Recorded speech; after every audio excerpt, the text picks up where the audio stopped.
I'm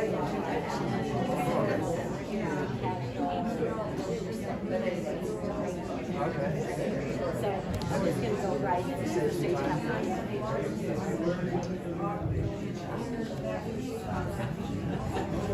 Okay, let's go ahead and get started.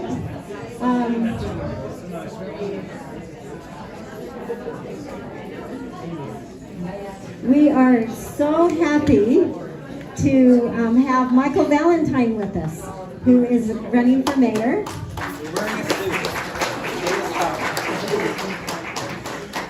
And he has someone filming. He is just filming Michael, so it's not filming the audience, just for your information. So they just wanted to get a little bit of film here. So that's what's going on up here. Michael, we're going to get right into this. We've done our introductions. Here's one, though, however, because we don't know as much about you.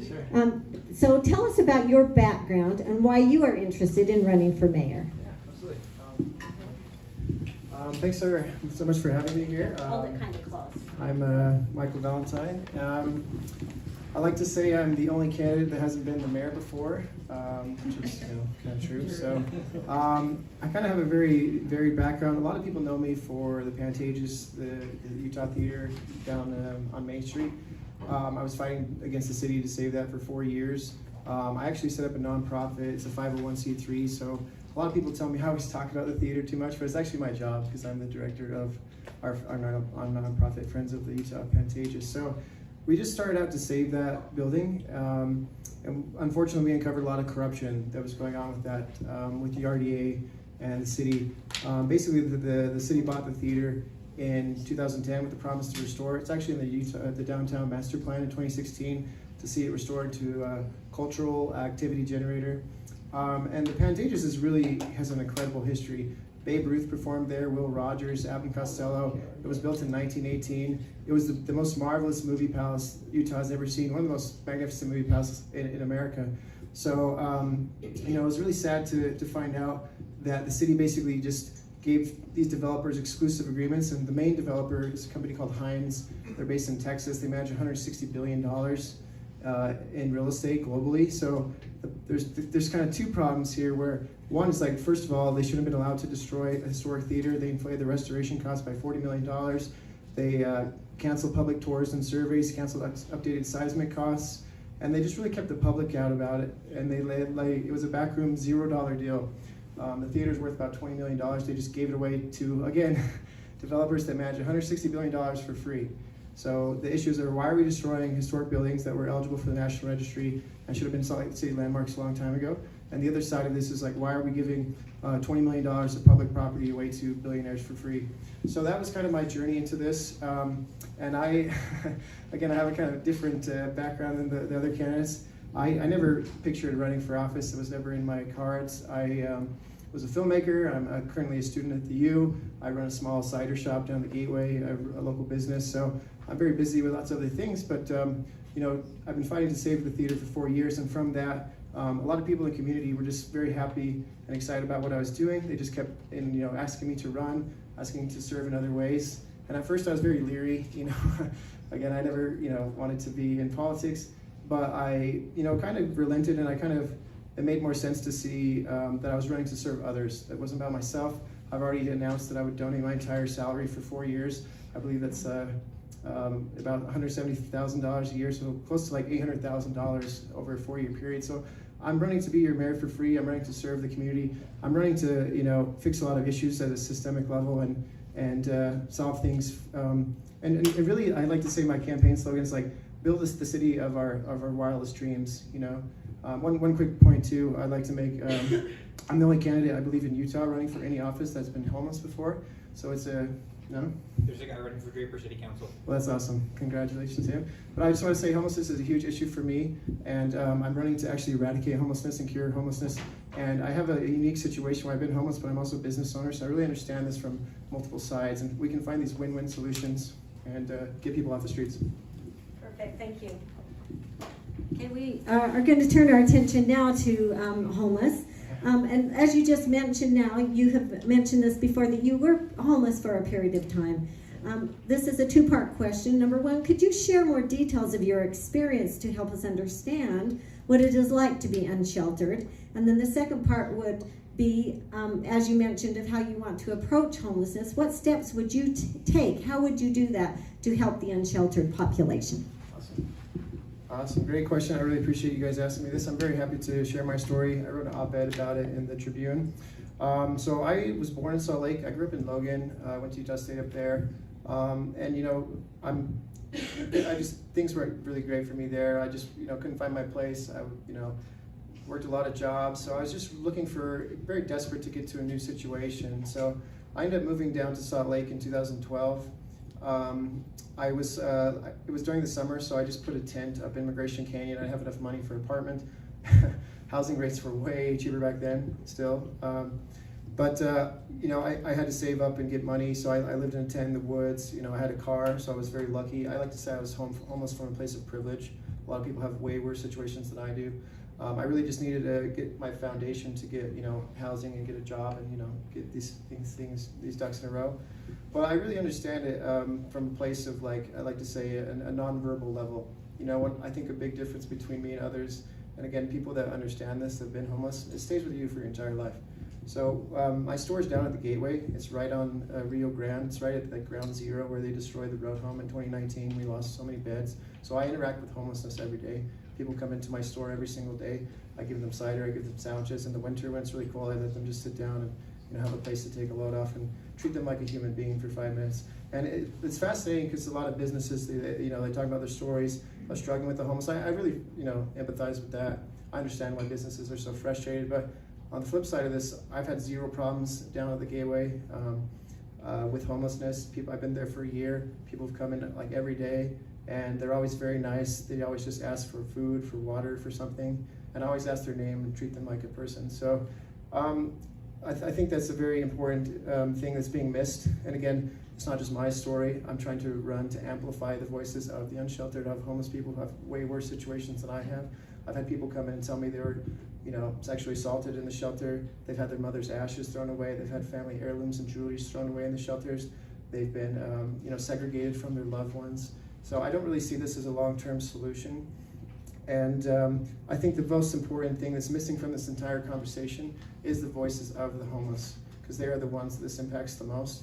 They need to be the ones leading us out of this. They have the solutions. They need to be heard, and they need to be supported and amplified. So that gets us, into solutions here. I released a homeless plan in February of this year. Basically, my plan is pretty simple. I would declare a state of emergency, set up sanctioned camping for everybody. And I say this in every debate, but I really hate this term camping. These people aren't camping. Camping is a recreational activity. These people are surviving off the streets. They have nowhere else to go. They're really just doing the best they can to get out of the situation. So the important point about setting up sanctioned camping is kind of bringing everyone into these areas, unifying public resources. There's some amazing groups out there, Unshelter Utah, Nomad Alliance, Coconut Hut, people I work with every day. They send homeless people to me to help and take care of. We get tents, we get supplies, all this mutual aid that is going in the community to help the homeless. So when we do these homeless abatements that we see in the news, and basically the cops are going out and destroying homeless camps. There's been stories of them slashing tents and actually just destroying people's homeless property, some of the only property they have in the world. I think is really gross and a crime of humanity. And we need to ban these abatements, and we need to use that money instead of police attacking the homeless to actually get these people off the streets and into housing. So the most important point of the sanctioned camping is to get people off the streets. It's a win-win-win for everybody. It helps the businesses, it helps the city, it helps unify resources. The city currently isn't just attacking homeless people, but again, it's attacking these groups I just mentioned that are donating thousands and thousands of dollars every month in tents and sleeping bags and clothes that just get thrown away perpetually. So what's great about the plan, from there with sanctioned camping, we move people directly into housing long-term, and this has been shown successful around the country, around the world. Houston in the last 10 years has housed 25,000 people this way, 85% success rate where people stay in housing. And then the mayor of Denver, a guy named Mike Johnson, just got elected in July. The very first thing he did was, I didn't know he was doing this as well, was my plan. He basically declared a state of emergency, vowed to house 1,000 people by the end of the year. A couple weeks ago, they had a move-in day where they closed encampments and actually put people into housing long term. So the solutions are right there. They're right next door. They're in Denver, they're in Houston. Finland is on the verge of curing homelessness. We can make Salt Lake City one of the first places in America to just eradicate homelessness and house everybody. Thanks. Let's talk about a little bit more about the growth. I think I probably can project. I don't know, can you hear me without it? Okay. The population of downtown Salt Lake City is predicted to double. What do you consider the biggest issues that need to be addressed to manage the growth? Yeah. So I think, you know, homelessness is, I say, is the #1 issue. And just because it affects every part of the city, you know, we have to really focus on that. We have to, that's one of the reasons I would declare a state of emergency, is to prioritize that as the #1 issue. Because then, you know, getting people off the streets, getting people into housing, cleaning up the city, having it's just the #1 thing we have to do. From there, you know, it goes into housing costs and livability and all these other things. So I talked about the RDA a little bit, the redevelopment agency. A lot of people don't even know it exists. They have these meetings on Tuesdays in the middle afternoon when everyone's working. It's one of the most powerful city agencies, but again, no one really knows about it. So they control millions and millions of dollars, dozens and dozens of acres of real estate. And what's going on right now is the city isn't actually building affordable housing. You hear this stuff about AMI and it gets really confusing, area median income. And one of the fascinating things about that is they use this so that it does confuse people. It doesn't tell people what these apartments are actually renting for and what the term affordable housing is. So the city will say, you know, we're building all these units of affordable housing, but when you actually look at the weeds and look at these properties, it's usually 68% AMI, and what that translates to is about $45,000 to $60,000 a year, and it's usually like a 1 or 2 bedroom, or a studio for like $1,000, a 1 bedroom for like $1,500. It's like, these aren't affordable, you know. If you go around asking most folks who actually need this housing, working class people, service workers, things like this, you know, they're very clear on what affordable housing means. You know, 1 bedroom for $500, 2 bedroom for $750. So when you actually take a grand view of this, we're using public money to basically subsidize luxury housing and calling it affordable, and we're artificially jacking up housing prices. I have a real estate license. I've been in real estate a long time. Since I was like 17 or 18, I have a business and, you know, do all this stuff. So what we really need to do is actually do the opposite.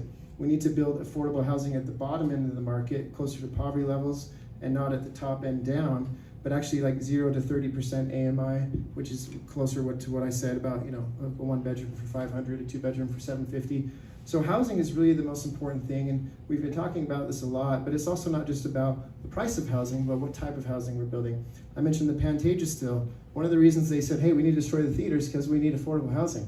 But the affordable housing they're building is studio apartments for $1,000 a month, and it's actually crazy because the rest of their apartment tower is, most of it's 1 to 2 bedrooms, but the affordable units are all studio apartments. So it's like the people are getting the bottom end of the deal there. So we need to be building 2 and 3 bedroom apartments, even 4 bedroom apartments for families. We need to be able to have people, you know, be able to afford to live downtown, but also put roots down there. And we also need to, you know, start building higher density downtown. We can't, you know, we kind of run out of places for cars. We need to invest in more public transportation and really like create livability there. I have so many people that tell me, especially younger people, that I'd love to live downtown, but I'm getting priced out. And I'm 35 years old. I found out if I would be elected, I'd be one of the 3rd youngest mayor in city history. And millennials are the first generation to go backwards, where we have a worse quality of life than our parents. I've been trying to buy a house for a long time. I'm currently a renter. I live downtown in an RDA apartment. My rent is $2,000 a month. This is what our public money is going to right now. It's not going to actually help people and increase livability, help them increase, you know, build families, put down roots, have more disposable income to go out and invest in things around the city, go out and then invest in small businesses. And it really needs to change. We're doing the exact opposite of what we need to do. Great. Okay, so you're just a little bit of affordable housing. Here's an audience question on affordable housing. I would like to create an apartment in my basement to help young adults afford to live in Salt Lake City. Would you support the city changing zoning laws to make living situations like that more doable? Yeah, absolutely. You know, there's a big talk about ADUs and stuff like that. I think there's different conversations to be had. Zoning gets complex. I think it's important to look at zoning of like who the zoning is for, and what's the purpose of the zoning behind this. A lot of the zoning is usually used right now, again, for corporations, for developers. In last summer, there was a big planning commission meeting where it was like 4 or 5 hours of public comments. They were trying to do this affordable housing overlay, they called it, but it was basically just a bunch of like blanket things for developers where, you know, they didn't have to meet parking requirements, they didn't have to meet all these other requirements. They're trying to like basically bring dorms down from the universities and not even have rooms anymore where everyone had shared dorms and like one kitchen that they all shared. So like we're almost going backwards to tenement apartments and things like this. So I'm more concerned about not necessarily like what type of zoning it is, but who the zoning is for. If the zoning is for, you know, protecting historic landmarks, protecting historic areas in the city, cultural areas in the city, and then also, you know, increasing affordability, increasing mixed use housing, and so people like from all backgrounds can live in the same areas. I think that's important. So I would support, you know, apartments like, you know, that's basically creating a duplex. You know, we've had those before, but I'm more concerned about what that would rent for, and I'm also more concerned about tenant rights. So I was like illegally evicted in October, about a year ago, from my apartment. I had a, you know, lease writer in place. They basically couldn't allow me to not sign a new lease. They couldn't evict me without cause, but I was evicted anyway. I went to try to find a lawyer. I couldn't find a lawyer. They all represent landlords. They're like, oh, by the way, you know, Utah is one of the worst states in the country for landlord-tenant rights. So I'm more concerned about, you know, people being able to stay in housing and not increasing homelessness, what landlords are doing to tenants. A lot of land laws that landlords are breaking right now. It's like, you know, very obscene. So again, I'm a lot more concerned with what these zoning rights are for versus not. Okay, thank you. Here's a question on fentanyl. Fentanyl distribution and use has become a national crisis and has also hit Salt Lake City. How would you address drug use on our streets? Yeah, so this is a great question. I released a homeless plan, but I also released a platform too that covers quite a lot of issues. And homelessness is complicated too because it doesn't just affect one issue. It's like a spider web. Like all these issues kind of impact each other. So, you know, when we talk about homelessness, we also kind of talk about what wages are at, what people are making. This is crazy, but a lot of people don't realize this. So many, like I think it's like 40% of the population that's homeless actually has a job.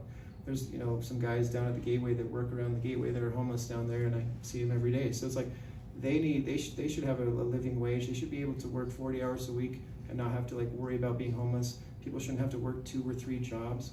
So I support universal basic income. It's basically a cure to poverty, I like to think. So, you know, it would stop people from ending up in homelessness. And there's been projects and studies around the world and that have been so successful already. There was one recently again in Denver. It was done by a nonprofit where they gave, you know, chronically homeless people that were homeless for 2 years, you know, $1,000 a month. And all the naysayers before the study were like, oh, they're just gonna go spend it on drugs, they're gonna go spend it on all these things. And they're shocked to find out, no, they actually didn't. They spent it on housing, they spent it on healthcare, they spent it on childcare, they spent it on getting themselves out of these situations. So I would support that. And then going back to drugs, you know, there's a misconception about homelessness a lot where, you know, people think, oh, these people ended up homelessness because they're drug addicts and they just, you know, let their life go. But it's actually opposite a lot of the way. So people end up in homelessness and it's such a terrible situation. They get treated like, you know, just human garbage and not even allowed to go in bathrooms and businesses and, you know, hassled by the cops and stuff. A lot of people end up becoming worse drug users from being homelessness. They get more trauma. They get PTSD from homelessness. You know, when we talk about homelessness, a lot of people have very different situations. You know, we got veterans with PTSD. We got people that are victims of child abuse, people victims of childhood poverty. You know, there is mental illness a lot. I tell the story often about, you know, my grandmother. When I was a kid, she was schizophrenic. She actually was in a nursing home the majority of her life. She's passed on now, but we've been talking recently with my family. We're like, you know, we're in a weird way. It's kind of, we're grateful she's not, you know, having to deal with this because she might just be thrown in jail or prison.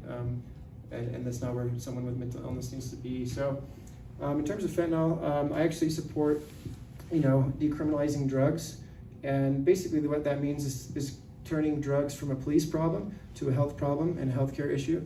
And this is, again, seen successful around the world, where people actually end up doing less overdoses. They get off drugs. It's treated as a health issue. So there's like drug treatment centers where people can go and actually, get help with doctors, and they actually help them get weaned off the drugs a lot better than, going cold turkey or things like this. And one of the amazing things about that too, decriminalizing drugs, it frees up police to actually go do real police work, investigate murders and, more serious crimes. It also cuts the knees out of gangs and cartels, because if you're going to a drug treatment center, you're not giving money to drugs. And we've seen this historically with, Prohibition, when we banned alcohol in the 1920s. It created the mafia and organized crime, and there's no way it would have ever gotten to that level if they weren't just making all this money from drugs. So I think, we're seeing a lot of fentanyl and drugs. There's, famous artists and rappers that are doing drugs and they're getting killed from, fentanyl. And one of the reasons why is because it's unregulated. And decriminalizing it would actually make it safer to help, get people off drugs, and it would take it from a criminal issue to a healthcare issue. And it's really important we do that, because right now we're wasting money, we're wasting a lot of time, and people's lives are being impacted by it.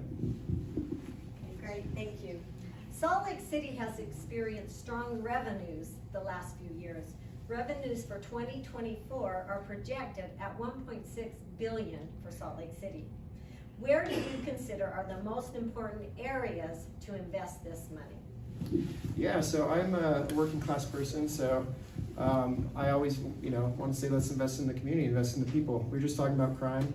If you go take a sociology class, psychology class, crime is a socioeconomic issue. The best way to end crime is not, by giving more and more money to police, but actually by investing in resources, investing in communities, investing in education and arts and culture and job, programs and healthcare and all these things. So, I mentioned a universal basic income project, pilot program, to actually help people not end up in poverty. So I'm very concerned about the rising gaps of income inequality, things getting worse, homelessness getting worse. And then on the flip side, you have corporations and, developers and corruption and all this fraud going on, where they're just stealing public money. We have this corporate welfare where, people are taking all this stuff from the people instead of, programs being invested in the public. So that's my biggest concern in the city. And I mean, this is not even just a local problem, but a nationwide one, where we're not investing in things public needs, There's so many things, and my platform really covers a lot of stuff where I'm talking about universal basic income and healthcare and childcare and education and all these different programs that will actually have the biggest impact on people's lives to help them get, out of poverty, help them get to better situations, increase their livability and quality of life. I mentioned millennials being the first generation to go backwards in American history and have a worse quality of life than their parents did. And that's very concerning. It should be concerning to all of us. It's concerning to me, and I don't even have a child, and my brother is Gen Z. I'm concerned about his generation, the generation after us, or after him. We need to be making sure every generation after us is better off than what we had across the board. So, I talk about public transportation a lot. I support the Rio Grande plan, revitalizing the downtown area. The plan for that is basically like dig a train box, and it'd be like the hub for all of transit in Utah, and help us connect, the rest of the state from like Logan to Moab to St. George, and then connect the rest of the state beyond. So there's so many issues. We talk about the Great Salt Lake, investing in that, what that would do if that lake fells and poisons, almost 90% of Utah, living along the Wasatch Front with arsenic dust clouds and all these things. So I'm very concerned about a lot of issues, and I guess the central tenet there is we need to be investing in the people. That's what the mayor's job is supposed to do. The mayor serves the public. They don't serve corporations. They don't serve developers. They don't serve money interests. They serve the public. They serve the community. They serve the homeless people that have nothing. The homeless, it's their mayor too. I've had a lot of people come into my store that have been homeless, and that have tried to meet with the city right now, meet with city council and the mayors, and it's just, they can't do it. It's just insane to me, because it's like, again, who are the leaders there to serve? Are they there to serve the rich, or are they there to serve people that have nothing, that need the help the most, our most vulnerable people. So that's the central idea. Perfect, thank you. Okay, we have time for perhaps a couple of questions. Does anyone have a question that you would like to ask Michael? Any hands going up? Someone's got to have a question. Come on. Okay. What's the central policy difference between you and the people that you're running against? Yeah, I think that's a good point. I think the central difference that starts with campaign donations. I think Aaron has raised 700,000, 800,000, something like that. Rocky's around 500,000. I've raised, drum roll, $2,500. Most of it self-funded by me. So I'm a working person. I really don't like asking working people for money. I'd rather be, don't donate to my campaign, donate to your families, donate to your children, donate to what you need right now. A lot of people are struggling way worse than they have before. And I can kind of run a campaign more effectively than them being in this generation, running stuff on social media and things like that. So, but when we get into the weeds of the donations, it's really like, who are they taking money from? I just mentioned a lot of corporations. Mendenhall's taking money from Maverick, from Delta, from these big companies. So it's like, again, why are they donating to a mayor? What's the reason there for? I mentioned on the PBS debate, this ballpark plan, moving the bees out to daybreak and then setting up a bigger, trying to get a major league team here. And that's all well and good and stuff, but the problem with that whole deal is how it came about. It was just suddenly, a surprise news. No one knew about it. It was all done behind the public's eyes. We were all blindsided about it. Everyone was very mad about it. The bees have been there for a long time. Baseball has been in that neighborhood for 100 years. It's literally called ballpark, So, and then you look at the donations and you find out, oh, well, the Gail Miller, the owner of the Bees, donated to Aaron's campaign a year before that, obviously when they were negotiating this deal. I talked about the Pantages deal.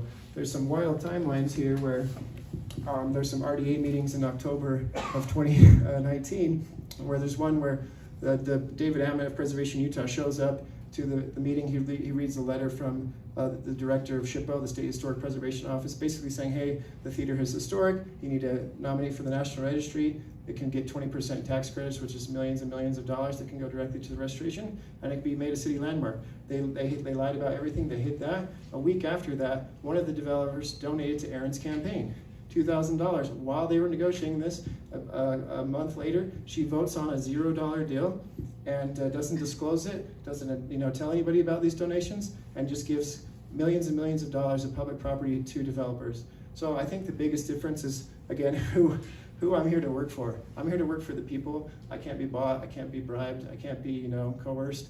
I'm here to only work for the public, and that's about personal character, it's about integrity, it's about being authentic, about doing what you say you're gonna do. And I get made fun of for having long hair or whatever, but it's like, this is who I am, I'm actually a real person. I'm not a politician. This is the first election I've ever ran in. So I think it's important to, bring the community back to the mayor's office, bring back accountability, transparency, and public service. Okay, great. Any other questions? Yes. Would you say that the Pantages is your #1 campaign issue? I wouldn't. I would say that's homelessness. But the Pantages, real quick, it is important because it's not just about one theater, one building. It's about public corruption. The story isn't about, hey, this theater was destroyed, which is important because we got to invest in the arts and save our historic buildings. The real story about the theater is, how did the city of Salt Lake give $20 million of public property away to developers that manage $160 billion in a backroom $0 deal that went against the entire public? And not only that, but how come the RDA director committed fraud and hid that information from the public? How come the mayor took donations when that happened? And that whole pattern of behavior, which is concerning because that's just one deal, right? What else are they doing? And we talk about a lot of huge issues right now. There's a lot of stuff going on: homelessness, the lake, creating more affordability downtown, housing. But we really can't do any of that without, you know, attacking the elephant in the room, which is public corruption, which is having a mayor and a city council that are up there working for the people, that can be held accountable, that have, you know, methods of investigation, of public transparency, of, you know, of being able to be called on their stuff. I've you know, made allegations for a long time. I've, you know, tried to get them investigated. There's no mechanism for investigations in the city. You want to know where, if I go to the city right now and make an ethics complaint, guess where it goes to? The mayor's office. She's investigating herself. How is that acceptable? It's insane, right? So, you know, I'd like to just say, you know, the Pantages is important, but it's a microcosm. It's actually a lot bigger. It's connected to housing and all this stuff. They destroyed the theater to build affordable housing, but they're not even building affordable housing. So it's not just about one building, but it's about having a city government that's accountable, that's working for the people. That's the real story of the theater. Okay, thank you. This is the last question, and you'll have 2 minutes to answer it. Sure. As mayor of Salt Lake City, you are running a nearly $1.6 billion corporation. Why are you the best candidate for the job? Well, I'm the only business owner running right now, so I actually own a business. I have a cider shop down the Gateway. I've been making cider for a long time. We've been selling at the farmers markets for 7 years. I have a store down there. We're in the process of, you know, turning that into a restaurant, and from there I'm going to build like a big factory where we're shooting to do like 20,000 gallons a month. When that opens later, probably next year, we'll be the biggest cidery in Utah. We're already talking to California about distribution and all these things. So I think, you know, running a business and actually doing these things is important. But I also don't think, you know, being the mayor is just about being a business owner or running a business. I think it's about compassion and it's about public service. I think that's the most important thing in this entire situation. That's why there is an oath of office. You know, we're not running to elect a CEO. We're not trying to get a board. We're trying to get a mayor. We're trying to get someone that works for the public, that works for people. So I think that's very important. And I think that's the, you know, you got to have the foundation. You know, you can't have all these other things going on, all this money being invested, without having the foundation of accountability, transparency, and public service. It's really the #1 thing. And again, not just in Salt Lake, but across the whole country.